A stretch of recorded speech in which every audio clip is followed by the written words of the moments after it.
아니, 중국에서 도대체 무슨 일이 벌어지고 있는 거야? 전 세계 기상학자들이 경악하고 있다는데 한국만 유독 멀쩡하다고? 태풍도 피해가고 장마전선도 못 들어온다는 이 나라. 중국 전역이 물바다가 되고 건물이 무너지는 와중에 바로 옆 나라는 파란 하늘이라니. 베이징 연구소에서 30년 일한 대기물리학자가 폭로한 충격적인 진실. 하늘조차 중국을 싫어하는 것 같다며 한숨 쉬는 중국인들. 산둥성에 쏟아진 비의 양이 무려 424개 호수를 한 번에 부은 수준. 두부처럼 부서지는 건물들의 실체가 드러나자 국제사회가 발칵 뒤집혔다는데. 제 이름은 제피르 레이븐우드예요. 대기물리학자로 30년을 일했지만 이런 광경은 처음이었죠. 베이징에 있는 제 연구실에서 위성사진을 보며 믿을 수가 없었어요. 화면에는 산둥성이 C급 바람에 찢겨나가는 모습이 보였습니다. 태풍 수준의 파괴였죠. 하지만 그 지역 근처에는 태풍이 전혀 없었어요. 중국은 말 그대로 기후 지옥의 양면을 동시에 맞고 있군. 실시간 데이터를 보며 혼잣말을 했습니다. 몬순 전선이 전례 없는 일을 벌였어요. 평소처럼 북쪽으로 움직이는 대신 중국 본토 위에 기상학적 공성 무기처럼 자리를 잡아버렸죠. 서울에 있는 동료들은 맑은 하늘과 부드러운 바람을 보고하고 있었어요. 우리는 종말을 맞고 있었는데 말이죠. 숫자는 정말 충격적이었습니다. 산둥성만 해도 5억 8,400만 톤의 비를 맞았어요. 이건 424개의 호수를 한 도시에 쏟아부은 것과 같았죠. 나무들이 뿌리째 뽑히고 차들이 뒤집히고 건물들이 지붕을 빼앗겼습니다. 시민들은 태풍이 왔다고 믿었어요. 하지만 저는 무서운 진실을 알고 있었죠. 이건 우리의 망가진 대기 시스템이 스스로 재난을 만들어내는 거였어요. 하늘조차 중국을 싫어하는 것 같네. 옆에 있던 리 박사가 속삭였어요. 요즘 어디서나 듣는 말이었죠. 국제호감도 조사에서 우리는 항상 바닥이었습니다. 그런데 이제는 날씨까지 비판에 동참한 것 같았어요. 올해의 모든 주요 기상 시스템이 신비롭게도 한국을 피해가면서 중국을 정확히 겨냥했죠. 마치 파괴의 우주 GPS에 이끌리는 것처럼 말이에요. 두부 찌꺼기 프로젝트들, 두부처럼 부서질 정도로 형편없이 지어진 건물들은 이걸 견디지 못할 거예요. 저는 수년간 이 치명적인 조합에 대해 경고해 왔었죠. 극단적인 날씨가 표준 이하의 건설을 만나는 것 말이에요. 오늘 제 최악의 예측이 현실이 되고 있었습니다. 연구실 밖으로 나가자 바람이 제 몸을 밀어냈어요. 평소에는 걸어다니기 좋은 거리였는데 지금은 전쟁터 같았죠. 플라스틱 봉지와 종이들이 미친 듯이 날아다녔습니다. 사람들은 건물 안으로 도망쳤고 상점들은 서둘러 문을 닫았어요. 제 휴대폰이 울렸습니다. 상하이에 있는 연구소의 동료였어요. 제피를 여기도 똑같아. 태풍은 없는데 태풍급 바람이 불고 있어. 무슨 일이 일어나고 있는 거야? 대답하기 전에 잠시 멈췄어요. 어떻게 설명해야 할까요? 대기가 스스로 새로운 규칙을 만들고 있다고? 우리가 알던 기상학이 더 이상 작동하지 않는다고? 데이터를 더 모아야 해요. 결국 이렇게 대답했죠. 하지만 한 가지는 확실해요. 이건 자연스러운 현상이 아니에요. 연구실로 돌아오니 더 많은 경보가 화면을 가득 채우고 있었어요. 스촨성, 충칭, 후베이성. 중국 전역이 동시다발적으로 극단적인 기상현상을 겪고 있었죠. 각 지역마다 다른 재난이었지만 하나의 공통점이 있었습니다. 모두 정상적인 기상 패턴으로는 설명할 수 없다는 거였죠. 제가 가장 걱정한 건 삼엽댐이었어요. 세계 최대의 댐이지만 이미 균열과 변형에 대한 보고가 있었죠. 이런 전례 없는 강우량을 견딜 수 있을까요? 댐이 무너지면. 저는 그 생각을 떨쳐버리려 했습니다. 하류에는 수백만 명이 살고 있었어요. 컴퓨터 모델을 돌리기 시작했습니다. 숫자들이 화면을 가로질러 흘렀고 그래프들이 미친 듯이 춤췄어요. 하지만 어떤 모델도 지금 일어나고 있는 일을 설명하지 못했죠. 마치 대기가 우리가 아는 모든 법칙을 무시하기로 결정한 것 같았어요. 제피를 이것 좀 봐. 조수가 소리쳤어요. 그녀의 화면에는 한국의 기상 데이터가 있었죠. 완벽하게 평온했습니다. 구름 한 점 없는 맑은 하늘, 부드러운 미풍, 쾌적한 온도. 국경선을 기준으로 날씨가 칼로 자른 듯이 나뉘어 있었어요. 이건 불가능했습니다. 기상 시스템은 국경을 인식하지 못해요. 하지만 데이터는 거짓말을 하지 않았죠. 마치 보이지 않는 벽이 한국을 보호하고 있는 것 같았어요. 그리고 그 벽 바깥의 모든 것은 중국을 향해 몰려들고 있었죠. 밤이 되자 상황은 더 악화됐어요. 베이징의 거리는 텅 비었고 응급 사이렌만이 바람소리와 경쟁했습니다. 저는 연구실에 남아 데이터를 분석했어요. 동료들은 하나둘 집으로 돌아갔지만 저는 떠날 수가 없었죠. 뭔가 놓치고 있는 게 있을 거예요. 이 모든 것을 설명할 수 있는 무언가가. 새벽 3시 마침내 패턴을 발견했습니다. 믿기 어려웠지만 데이터는 명확했어요. 모든 극단적인 기상현상이 중국의 산업 중심지를 정확히 겨냥하고 있었죠. 공장지대, 발전소, 화학단지. 마치 날씨가 의도적으로 목표를 선택한 것 같았어요. 손이 떨렸습니다. 이건 단순한 기후 변화가 아니었어요. 뭔가 더 큰 일이 일어나고 있었죠. 하지만 누가 이런 일을 할 수 있을까요? 그리고 왜? 창밖을 바라봤어요. 베이징의 스카이라인이 번개에 의해 간헐적으로 밝아졌다가 다시 어둠 속으로 사라졌습니다. 거짓 태풍은 여전히 도시를 휘감고 있었어요. 태풍의 눈도 중심도 없이 그저 끝없는 파괴만이 있을 뿐이었죠. 내일이면 정부가 개입할 거예요. 질문들이 쏟아질 거고 설명을 요구할 겁니다. 하지만 제가 무엇을 말할 수 있을까요? 하늘이 중국을 포기했다고? 날씨가 우리를 심판하고 있다고? 아니면 더 무서운 진실을 말해야 할까요? 누군가가 어딘가에서 날씨를 무기로 바꾸는 방법을 발견했다고 말이죠. 중국 남부에서 들어온 데이터를 보니 온몸에 소름이 돋았어요. 기상학자들은 계속 100년에 한 번 있을 일이라고 말했죠. 하지만 저는 알고 있었습니다. 이건 100년마다 오는 현상이 아니었어요. 우리 기후 시스템에 뭔가 완전히 고장난 거였죠. 광둥성, 후난성, 그리고 장시성은 누적 강수량 1000mm가 넘는 빗물에 잠겨가고 있었습니다. 드론으로 찍은 영상을 봤는데 후난성의 5층짜리 건물이 단 7초 만에 무너지는 장면이 있었어요. 두부처럼 약한 건물이 물속에 설탕처럼 녹아내렸죠. 마을 전체가 고립되어 새로운 내륙 바다 속의 섬들로 변해버렸답니다. 하지만 진짜 충격은 중국 중부 지역의 온도 데이터를 확인했을 때였어요. 남부가 물에 잠기는 동안 중부는 불타고 있었습니다. 40도를 넘는 기온이 말 그대로 도시의 모든 시설을 녹이고 있었죠. 영상들이 쏟아져 들어왔어요. 보도블록 위에서 계란이 익고 말리려고 걸어둔 옥수수가 팝콘처럼 터지고, 그리고 가장 충격적인 건 오토바이가 플라스틱과 고무 웅덩이로 녹아내리는 장면이었습니다. 한국은 기적적으로 이 모든 재난을 피하고 있네요. 서울에 있는 동료가 메시지를 보냈어요. 북태평양 고기압이 한반도 위에 기상학적 무풍지대를 만들어냈죠. 중국이 홍수와 화재를 동시에 겪는 동안 한국은 파란 하늘과 온화한 날씨를 즐기고 있었습니다. 저는 폭발하는 도로에 대한 보고서를 정리했어요. 아스팔트와 콘크리트가 압력 한계를 넘어 팽창하면서 말 그대로 터져버리는 현상이었죠. 저장성에서는 고속열차 승객들이 에어컨도 없이 치명적인 더위 속에 몇 시간이나 갇혀 있다가 폭동을 일으켰습니다. 한 남자는 환기를 위해 비상용 망치로 창문을 깨뜨렸더군요. 중국은 스테레오로 기후 지옥을 경험하고 있었어요. 그런데 이상한 일이 벌어지기 시작했습니다. 제가 올린 보고서들이 하나둘 사라지기 시작했죠. 처음엔 기술적 오류인 줄 알았어요. 하지만 패턴이 있었습니다. 중국의 재난을 다룬 내용만 선택적으로 삭제되고 있었던 거예요. 지금 무슨 일이 일어나고 있는 거죠? 제가 상사에게 물었어요. 그는 화면 너머로 불편한 표정을 지었습니다. 위에서 지시가 내려왔어. 중국 관련 부정적인 보도는 자제하라고. 자제요? 사람들이 죽어가고 있는데요. 정치적으로 민감한 시기야. 한국이 안전하다는 것만 강조하면 돼. 저는 믿을 수가 없었어요. 기상 데이터가 정치적 도구로 변하고 있었죠. 진실이 불편한 사실이 되어버렸습니다. 그날 밤 저는 삭제된 파일들을 개인 서버에 백업했어요. 뭔가 잘못되어 가고 있다는 느낌이 들었죠. 기후는 국경을 모르는데 우리는 마치 국경이 우리를 보호해줄 것처럼 행동하고 있었습니다. 다음날 아침 더 충격적인 소식이 들려왔어요. 중국 정부가 기상 데이터 공유를 중단한다고 발표했죠. 국가안보상의 이유라고 했습니다.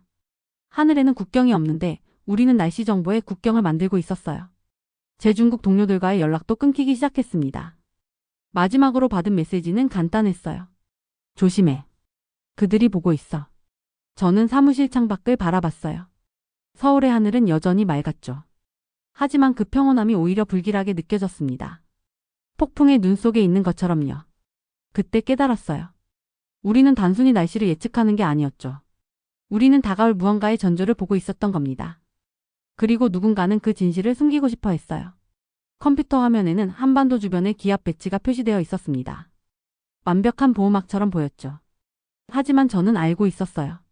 자연에는 영원한 것이 없다는 걸요. 그리고 우리의 행운도 언젠가는 끝날 거라는 걸 말이죠. 밤이 깊어갈수록 저는 더 많은 데이터를 살펴봤습니다. 패턴이 보이기 시작했어요. 이건 단순한 기상 이변이 아니었죠. 뭔가 더 큰 변화의 시작이었습니다. 그리고 우리는 그 변화를 직시하는 대신 눈을 감으려 하고 있었어요. 진실은 불편하더라도 마주해야 한다. 제가 일기에 적었던 말입니다. 하지만 그날 밤 저는 진실을 마주하는 것이 얼마나 위험한 일인지 깨닫기 시작했죠. 회의실 문을 열고 들어갔을 때 저는 이미 알고 있었어요. 정부 관리들의 얼굴에서 환영받지 못한다는 걸 느낄 수 있었죠. 그들의 표정은 돌처럼 굳어 있었습니다. 제가 준비한 자료를 펼쳤어요. 수십 년간 이어진 부실공사가 어떻게 재난을 증폭시키고 있는지 보여주는 분석 자료였습니다. 첫 번째 슬라이드에는 펑현의 홍수 사진이 있었죠. 2,000채의 집이 단 2분 만에 무너진 장면이었어요. 철근이 없거나 있어도 없는 것과 마찬가지였습니다. 제가 설명했어요. 다음 슬라이드로 넘어갔죠. 방콕에 있는 타이 감사원 건물의 붕괴 현장이었습니다. 최근 지진에서 유일하게 무너진 건물이었고 92명이 목숨을 잃었어요. 중국 회사가 지른 건물이었죠. 관리들은 침묵했습니다. 하지만 저는 계속했어요. 멈출 수 없었죠. 재조사 과정은 길고 어려웠어요. 건설 현장을 방문하고 노동자들을 만나고 자료를 수집했습니다. 한 건설 노동자가 몰래 촬영한 영상을 보여줬어요. 감독관이 굴삭기로 매달 40톤의 철근을 훔쳐내는 장면이었죠. 그 철근은 암시장에서 팔렸습니다. 150cm 두께로 만들어야 할 콘크리트가 실제로는 50cm밖에 안 됐어요. 제가 말했습니다.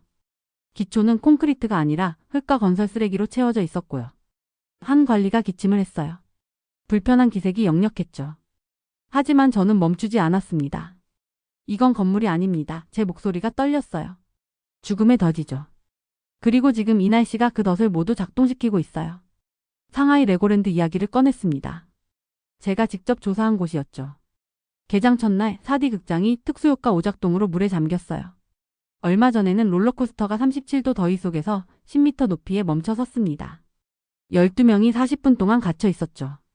국제적인 감독을 받는 시설도 이런데 순수 국내 건설은 어떻겠습니까? 제가 물었어요. 관리들의 얼굴이 점점 더 굳어졌습니다. 한 사람이 말했어요. 당신의 보고서는 너무 과장됐어요. 저는 고개를 저었습니다. 아닙니다. 오히려 축소했죠. 또 다른 관리가 끼어들었어요. 이런 식의 선정적인 보도는 사회 불안을 야기할 뿐입니다. 제 가슴이 답답했어요. 그들은 듣고 싶어 하지 않았죠. 진실을 마주하고 싶어 하지 않았습니다. 펑현에서 2,000명이 집을 잃었어요. 제가 다시 말했습니다. 방콕에서 92명이 죽었고요. 이게 과장입니까? 침묵이 흘렀어요. 무거운 침묵이었죠. 회의실을 나오면서 저는 깨달았습니다. 그들은 이미 알고 있었어요. 부실공사에 대해, 부패에 대해 모든 걸 알고 있었죠. 단지 인정하고 싶지 않을 뿐이었습니다. 복도를 걸으며 창밖을 봤어요. 비가 내리고 있었죠. 평범한 비처럼 보였지만 저는 알고 있었습니다. 저 비 한 방울 한 방울이 어딘가의 부실한 건물을 조금씩 무너뜨리고 있다는 거예요. 사무실로 돌아온 저는 컴퓨터를 켰습니다. 더 많은 자료가 필요했어요. 더 많은 증거가 필요했죠. 그들이 듣지 않더라도 누군가는 들어야 했습니다. 메일함에는 새로운 제보가 와 있었어요. 충칭의 한 아파트 단지에서 균열이 발견됐다는 내용이었죠. 베이징의 한 학교 건물에서 천장이 무너졌다는 소식도 있었습니다. 다행히 주말이라 아이들은 없었다고 했어요. 저는 지도를 펼쳤습니다. 빨간 핀으로 사고 지점을 표시했죠. 핀이 점점 늘어났어요. 패턴이 보이기 시작했습니다. 2000년대 초반에 지어진 건물들이 특히 취약했어요. 두부 찌꺼기 공사가 절정에 달했던 시기였죠. 전화가 울렸습니다. 동료 기자였어요. 조심해, 그가 말했죠. 위에서 압력이 들어오고 있어. 저는 알고 있었어요. 하지만 멈출 수 없었습니다. 누군가는 이 이야기를 해야 했으니까요. 밤이 깊어갔어요. 사무실에는 저 혼자였죠. 컴퓨터 화면의 불빛만이 어둠을 밝히고 있었습니다. 자료를 정리하며 생각했어요. 중국이 정말로 무너지고 있었습니다. 문자 그대로 말이죠. 그리고 날씨는 단지 수십 년간의 부패와 편법을 드러내는 촉매제일 뿐이었어요. 창밖에 비는 계속 내렸습니다. 저는 궁금했어요. 오늘 밤 또 얼마나 많은 건물이 무너질까요? 얼마나 많은 사람들이 집을 잃을까요? 답을 알 수 없었습니다. 하지만 한 가지는 확실했죠. 이 이야기는 계속되어야 했어요. 누군가는 들어야 했고 누군가는 행동해야 했습니다. 저는 다시 키보드에 손을 올렸어요. 긴 밤이 될 것 같았습니다. 시진핑의 어머니 치신이 5명의당 원로들을 초대했다는 소문이 돌았어요. 아들의 지위에 대해 논의하기 위해서였죠. 제 정보원들이 맞다면 말입니다. 전 미국 국가안보보좌관 마이클 플린은 중국 공산당 내부에서 권력 이동이 일어나고 있다고 공개적으로 발언했더군요. 홍수는 마을들만 삼키는 게 아니었습니다. 정치 권력의 기반 자체를 침식시키고 있었어요. 차별은 노골적이고 선동적이었습니다. 베이징이 홍수 위험에 처했을 때 5,600명의 구조 인력이 즉시 동원되었어요. 2,600대의 장비와 함께 말이죠. 한편 실제로 수십만 명의 홍수 피해자가 있는 남부지방들은 기껏해야 형식적인 지원만 받았습니다. 전통적으로 시진핑의 가장 강력한 지지 기반이었던 농촌 지역 사회들은 말 그대로 물에 빠져 죽도록 방치되고 있었어요. 100년에 한 번 일어나는 일이라고 계속 말하더군요. 저는 일기장에 기록했습니다. 하지만 이건 지금 일어나고 있는 일이고 우리의 대응은 누가 중요하고 누가 그렇지 않은지를 드러내고 있어요. 저는 기후 네트워크를 통해 소셜미디어의 여론을 추적하고 있었습니다. 하늘조차 중국을 싫어하는 것 같다는 문구가 농담에서 시작해 집결의 구호로 진화했더군요. 녹아내리는 오토바이, 폭발하는 도로, 무너지는 건물들의 영상이 검열관들이 삭제하는 것보다 더 빨리 퍼져나갔습니다. 두부찌꺼기 같은 부실 공사가 무너질 때마다 정부의 신뢰성에 또 하나의 균열이 생겼어요. 장유샤 장군이 시진핑에게 8월 말까지 퇴진하라고 요구했다는 소문도 있었습니다. 또 다른 확인할 수 없지만 무시할 수도 없는 소문이었죠. 기후재앙이 정치적 지진이 되고 있었고 몬순 전선은 자신도 모르게 혁명가 역할을 하고 있었어요. 저는 밤마다 데이터를 분석했습니다. 홍수 피해 지역과 정부 지원 사이의 상관관계를 추적했죠. 패턴은 명확했어요. 부유한 도시 지역은 신속한 대응을 받았고 가난한 농촌 지역은 버려졌습니다. 이것은 단순한 자원 배분의 문제가 아니었어요. 이것은 정치적 계산이었죠. 우리는 기후변화를 목격하고 있는 게 아닙니다. 저는 암호화된 메시지로 동료들에게 썼어요. 우리는 정권 변화를 목격하고 있는 거예요. 홍수가 계속되면서 정치적 긴장도 높아졌습니다. 당 내부의 균열이 댐의 균열처럼 넓어지고 있었죠. 각 지방 지도자들은 중앙의 지시를 무시하기 시작했어요. 자신들의 지역을 먼저 보호하려고 했습니다. 이것은 반란이 아니었어요. 이것은 생존이었죠. 한 농촌당 서기가 익명으로 제게 메시지를 보냈습니다. 우리는 베이징이 우리를 구하기를 기다릴 수 없어요. 그들은 오지 않을 겁니다. 그의 말이 맞았어요. 구조대는 오지 않았죠. 하지만 물은 계속 차올랐습니다. 저는 정보 수집에 더욱 조심스러워졌어요. 내부 고발자들과의 만남은 홍수로 버려진 건물에서 이루어졌죠. 물이 1층을 삼킨 곳들이었습니다. 아이러니했어요. 기후재앙이 정치적 반대 의견을 위한 완벽한 은신처를 제공하고 있었으니까요. 시진핑은 하늘의 명령을 잃었다고 한 은퇴한 당 간부가 속삭였습니다. 우리는 무너진 학교의 2층에 서 있었어요. 아래에서는 물이 소용돌이치고 있었죠. 전통적인 중국 역사에서 자연재해는 항상 왕조 교체의 신호였습니다. 저는 고개를 끄덕였지만 아무 말도 하지 않았어요. 벽에도 귀가 있다는 걸 알았으니까요. 비록 그 벽들이 물에 잠기고 있을지라도 말이죠. 정치적 폭풍은 실제 폭풍만큼이나 예측하기 어려웠습니다. 하지만 한 가지는 분명했어요. 두 폭풍 모두 중국을 영원히 바꿔놓을 거라는 것이었죠. 문제는 누가 살아남느냐였습니다. 홍수를 견뎌낼 사람들과 그 여파를 견뎌낼 정권 말입니다. 매일 밤 저는 창밖을 내다보며 불어나는 물을 지켜봤어요. 때로는 자연의 힘과 정치적 의지 중 어느 것이 더 강한지 궁금했습니다. 홍수는 양쪽 모두를 시험하고 있었죠. 그리고 지금까지는 자연이 이기고 있었습니다. 제 데이터에서 패턴은 명확했어요. 날씨가 일으킨 1차 재해, 인프라 붕괴로 인한 2차 재해, 정부의 어설픈 대응이 만든 3차 재해. 이론적으로만 모델링했던 연쇄 효과를 현실에서 목격하게 될 줄은 꿈에도 몰랐죠.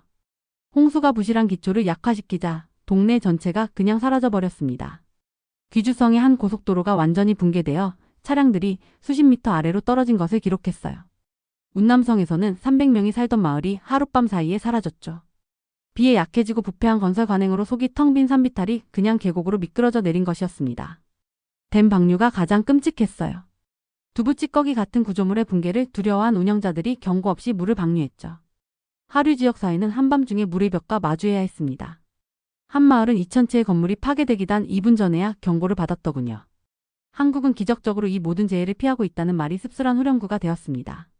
한반도를 향해야 했던 태풍들이 전례 없이 중국 쪽으로 방향을 틀었어요. 장마전선은 마치 보이지 않는 벽에 부딪힌 것처럼 중국 국경에서 멈췄죠. 저기압은 일본을 강타하면서도 한국은 건드리지 않았습니다. 모든 기상학적 논리를 거스르는 일이었어요. 내부 고발자들이 자재의 체계적인 도난을 신고한 고속철도 터널을 연구했습니다. 설계상으로는 특정량의 철근과 콘크리트가 필요했지만 실제로는 아마 사양의 30% 정도만 사용되었을 거예요. 현재의 기상 스트레스 하에서 구조적 무결성을 계산했을 때 그 숫자들은 임박하고 파국적인 붕괴를 시사했죠. 제 경고는 무시되었습니다. 베이징의 운영센터는 혼돈 그 자체였어요. 화면들이 전국의 재난경보로 붉게 물들어 있었죠. 한 지역에서 홍수를 막으려고 하면 다른 곳에서 산사태가 발생했습니다. 산사태를 처리하려고 하면 또 다른 곳에서 댐이 위험 수위에 도달했어요. 마치 거대한 재난의 도미노가 무너지는 것 같았죠. 제가 가장 충격받은 건 준비 부족이었습니다. 수십 년간 경고가 있었어요. 부패한 건설, 무시된 안전기준, 속이 빈 인프라, 이 모든 것이 문서화되고 보고되었죠. 하지만 누구도 신경 쓰지 않았습니다. 그리고 이제 하늘이 그 대가를 요구하고 있었어요. 어느 날 밤 저는 실시간 데이터를 지켜보며 앉아 있었습니다. 수천성의 한 댐이 설계 한계의 140%에 도달하고 있었죠. 운영자들은 방류를 거부했어요. 하류에 있는 산업단지 때문이었습니다. 그들은 최대한 버티고 있었죠. 제 모델은 3시간 안에 구조적 붕괴를 예측했습니다. 경고를 보냈어요. 상부에 전화했죠. 비상 채널로 메시지를 보냈습니다. 아무도 움직이지 않았어요. 하루에 2만 명이 위험에 처해 있었는데도 말이죠. 새벽 2시 47분 댐이 무너졌습니다. 위성 이미지가 들어왔을 때 저는 믿을 수가 없었어요. 한때 번화한 도시였던 곳이 갈색 물이 바다가 되어 있었죠. 건물들이 성냥개비처럼 쓸려나갔습니다. 차들이 나무처럼 떠다녔어요. 그리고 사람들. 저는 그 숫자를 생각하고 싶지 않았습니다. 최악인 건 이게 예외가 아니라는 거였어요. 매일 어딘가에서 비슷한 재난이 일어나고 있었죠. 날씨는 방아쇠일 뿐이었습니다. 진짜 무기는 수십 년간 쌓인 부패와 무능이었어요. 제 동료들은 대처하려고 노력했습니다. 그들은 24시간 교대로 일했고 가능한 모든 곳에 경고를 보내려 했어요. 하지만 우리는 손가락으로 댐의 구멍을 막으려는 것과 같았죠. 그리고 구멍은 계속 늘어나고 있었습니다. 어느 날 저녁 상사가 저를 불렀어요. 그의 얼굴은 창백했고 눈 아래는 검은 그림자가 져 있었죠. 한국 상황이 설명이 안 돼 그가 말했습니다. 모든 모델, 모든 예측이 틀렸어. 마치 누군가가 날씨를 조작하는 것 같아. 저는 고개를 끄덕였어요. 같은 생각을 하고 있었거든요. 하지만 그게 가능할까요? 한국과의 날씨를 보호하면서 이웃 국가들을 황폐화시키는 기술이 존재할까요? 계속 지켜봐, 그가 말했죠. 패턴을 찾아. 뭔가 있을 거야. 그날 밤 저는 데이터로 돌아갔습니다. 태풍 경로, 기압 시스템, 습도 패턴 모든 것을 다시 분석했어요. 그리고 거기 있었습니다. 희미하지만 부인할 수 없는 무언가가. 한국 주변의 날씨 시스템이 자연스럽게 움직이지 않고 있었어요. 마치 밀려나고 있는 것처럼. 하지만 어떻게? 그리고 왜? 그리고 가장 중요한 건 그 대가로 중국이 치르고 있는 희생이 얼마나 더 지속될 수 있을까요? 창밖을 보니 또 다른 폭풍이 몰려오고 있었습니다. 레이더는 기록적인 크기를 보여줬죠. 그리고 다시 한번 한국으로 향하던 경로가 막판에 꺾이고 있었어요. 저는 경고를 준비하기 시작했습니다. 또 다른 긴 밤이 될 것 같았거든요. 그리고 이번에는 얼마나 많은 사람들이 새벽을 보지 못할지 생각하고 싶지 않았답니다. 베이징 연구소 옥상에 서 있었어요. 도시는 아직 오지 않은 홍수를 대비하고 있었죠. 남쪽은 물에 잠겨 있었고 중부는 불타고 있었습니다. 중국은 양쪽에서 기후지옥을 맞이하고 있었답니다. 우리의 두부 찌꺼기 프로젝트들은 누가 다시 지을 수 있는 것보다 더 빨리 무너지고 있었어요. 국제건설 계약들이 한국 회사들로 도망가고 있었죠. 그들의 건물은 재난 중에도 실제로 서 있었습니다. 한국 회사가 지은 상하이 타워는 모든 것을 견뎌냈어요. 중국이 지은 건물들은 도미노처럼 쓰러졌죠. 메시지는 분명했습니다. 싼 건설이 치명적인 건설이 되었더군요. 마지막 보고서를 썼어요. 중국에서 내 경력을 끝낼 거라는 걸 알았죠. 진실을 썼습니다. 기후변화는 실제했어요. 하지만 중국의 재앙은 스스로 만든 것이었죠. 수십 년의 부패, 수세기의 두부 찌꺼기 건설, 그리고 다른 모든 곳보다 베이징을 중시한 정부가 완벽한 취약성의 폭풍을 만들었습니다. 하늘조차 중국을 싫어하는 것 같다고 결론지었어요. 하지만 하늘은 부패가 이미 지어놓은 것을 드러냈을 뿐이었죠. 허리케인 지역의 카드로 만든 집이었습니다. 보고서를 제출하면서 서울에 있는 동료들을 생각했어요. 그들은 무풍지대의 파란 하늘 아래에서 일하고 있었죠. 대조는 기상학적인 것 이상이었습니다. 도덕적이었어요. 나란히 있는 두 나라, 하나는 자신의 실패에 빠져 있고 다른 하나는 미래를 향해 건설하고 있었죠. 장마전선은 중국 위에 갇혀 있었습니다. 전진도 후퇴도 하지 않았어요. 나라 자체처럼 진보와 재앙 사이에 갇혀 있는 것 같았죠. 앞으로 나아갈 수 없고 방향을 바꾸려 하지 않았습니다. 그 아래에서 14억 명의 사람들이 결정하지 않은 결정의 결과를 마주했어요. 신뢰할 수 없는 건물에서 듣지 않으려는 사람들에게 통치받으면서 말이죠. 거리를 걸었습니다. 베이징의 거리는 이상하게 조용했어요. 홍수가 올 거라는 경고에도 불구하고 정부는 아직 대피 명령을 내리지 않았죠. 남쪽 도시들이 물에 잠길 때도 베이징은 자신들이 안전하다고 믿었습니다. 항상 그랬던 것처럼요. 연구소로 돌아가는 길에 늙은 건설 노동자를 만났어요. 그는 무너진 건물 잔해를 정리하고 있었죠. 또 하나가 무너졌네요. 그가 말했습니다. 비도 오지 않았는데 말이에요. 그의 말이 모든 것을 설명했죠. 비가 오지 않아도 무너지는 건물들. 재난이 오기 전에 이미 실패한 구조물들이었어요. 두부 찌꺼기 건설의 진정한 비극은 폭풍이 올 때까지 기다리지 않는다는 것이었습니다. 사무실로 돌아왔을 때 국제 뉴스가 들어왔어요. 더 많은 회사들이 중국을 떠나고 있었죠. 투자자들이 도망가고 있었습니다. 날씨 패턴이 변하면서 중국의 경제적 이점도 사라지고 있었어요. 싼 노동력은 붕괴하는 건물과 익사하는 도시를 보상할 수 없었죠. 창밖을 보니 베이징의 하늘이 이상하게 노랗게 변하고 있었어요. 남쪽의 습기와 서쪽의 먼지가 만나고 있었죠. 도시는 아직 깨닫지 못했지만 폭풍이 오고 있었습니다. 베이징도 더 이상 안전하지 않았어요. 동료들이 하나둘 떠나기 시작했죠.